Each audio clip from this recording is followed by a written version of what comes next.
Buenas tardes, mi nombre es José Vivas, estudiante de la especialización de Neuropsicología de la Educación. Esta es la actividad 1 para la materia de Anatomía y Fisiología del Sistema Nervioso.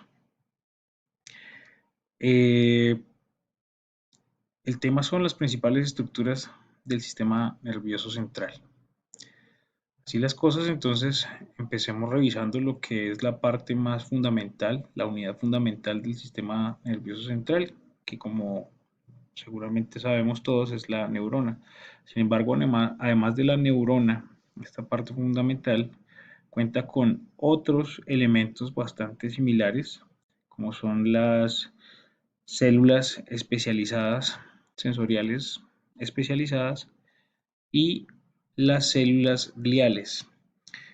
Eh, Estos elementos, estas células son las encargadas de ejercer la percepción de los estímulos del exterior de diferente naturaleza, que puede ser visual, táctil, olfativa, gustativa, y son las que por medio de funciones de carácter eléctrico y químico se encargan de activar a las siguientes células sensoriales, partes del sistema, y llevarlas al sistema nervioso, a los tractos principales del sistema nervioso central, para que finalmente lleguen al subcórtex cerebral o a la corteza cerebral, donde finalmente se les va a dar la percepción y el tratamiento interpretativo correspondiente, y posteriormente se creará la secuencia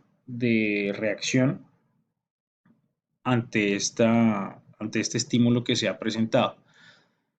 Eh, Nuestro cuerpo ha evolucionado para que seamos sensibles a los estímulos que nos rodean de tal manera que podamos reaccionar a aquello con lo que interactuamos y logremos luego llevar a cabo un proceso complejo que implica la recepción, la identificación, el almacenamiento, la estructuración de la información, llegar a un proceso de programación que lleve a cabo esa respuesta de la que hablaba, de acuerdo a nuestra capacidad adaptativa, propositiva frente a la situación e incluso de supervivencia.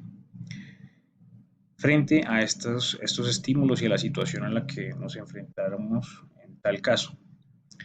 Uh, entonces, como ya lo mencionamos, la base del sistema, de este sistema complejo, pues son estas células, especialmente las más conocidas son las neuronas, las células gliales y las células especializadas en la detección y transmisión de cierto tipo de estímulos, dependiendo de la naturaleza.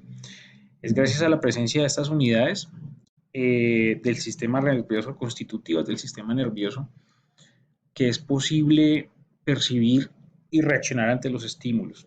Esto es posible gracias a las propiedades electromagnéticas y fisicoquímicas que poseen estas unidades y que posibilitan la transmisión del mensaje del contexto exterior y viceversa. Esos contactos funcionales, transmisores de información, son conocidos como las sinapsis celulares, y la producción de esas sustancias químicas se conocen como los neurotransmisores. Esto es lo que permite pues que las células y los sistemas que conforman logren activar, inhibir o modificar su actividad. Las células que generan el neurotransmisor son conocidas como las células presinápticas, y las que lo reciben son denominadas como las células postsinápticas. Su gran número intrincada organización es la que posibilita que el sistema nervioso pueda identificar, procesar y producir reacciones frente a diferentes tipos de estímulos.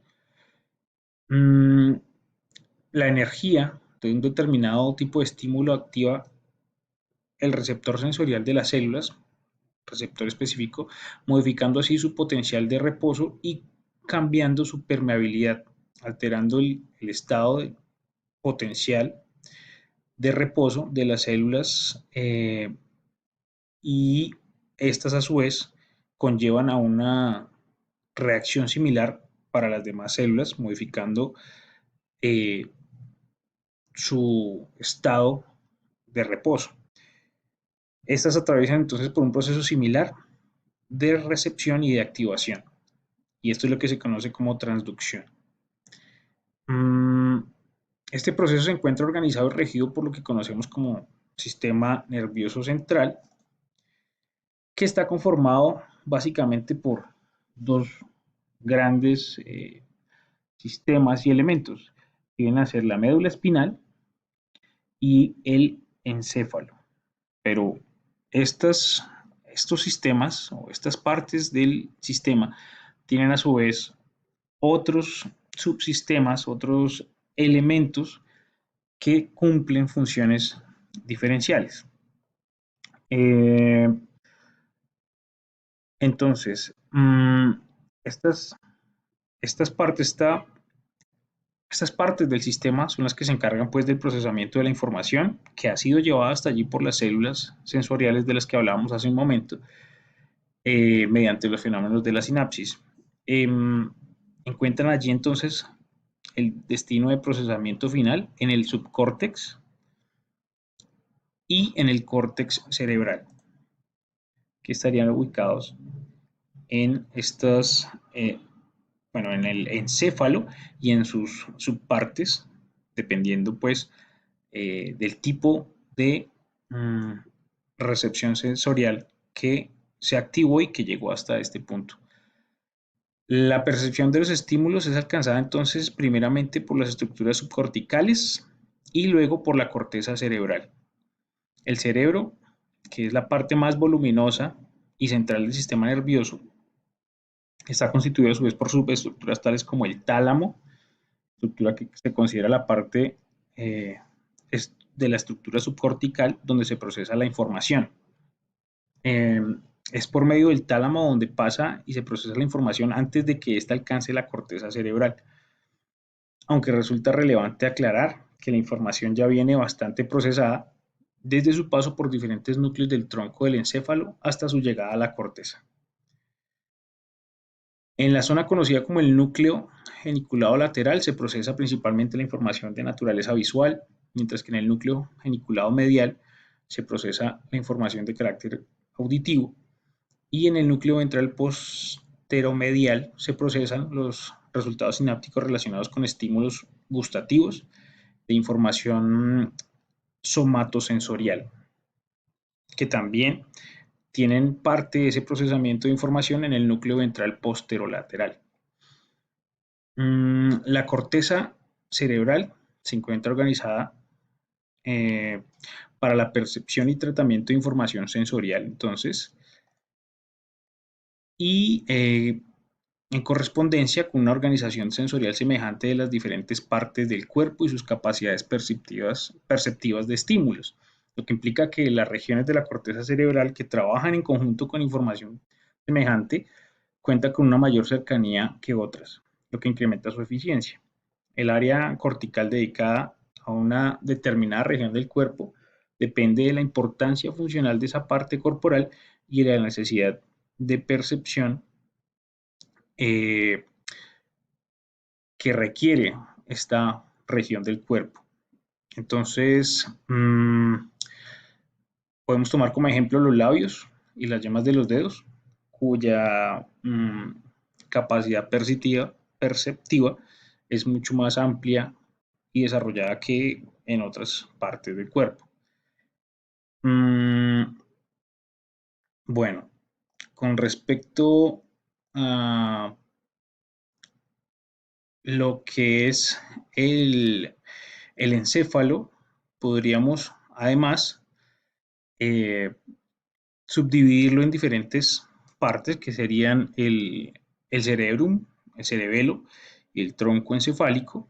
Este a su vez se puede dividir o se puede constituir por el cerebro medio, la protuberancia anular, el bulbo raquídeo. El cerebelo, pues, a su vez, tiene la corteza cerebelosa y los núcleos cerebelosos. Y en cuanto al cerebro, el cerebro eh, se, puede, se pueden distinguir dos partes fundamentales que son el diencéfalo y el telencéfalo. En el telencéfalo se encuentra pues la corteza cerebral, la sustancia blanca subcortical, las comisuras y los ganglios basales. Todos ellos obviamente hacen parte del procesamiento de la información, ya sea receptiva o de la producción de la reacción ante los estímulos. En el diencéfalo entonces es donde vamos a encontrar al tálamo, el hipotálamo, el epitálamo y el subtálamo. Bueno, eh, en cuanto a la médula espinal, que es la parte caudal del sistema nervioso central, allí vamos a encontrar que es la sustancia blanca y la sustancia gris, y en ellas vamos a encontrar los cordones dorsales, laterales o anteriores.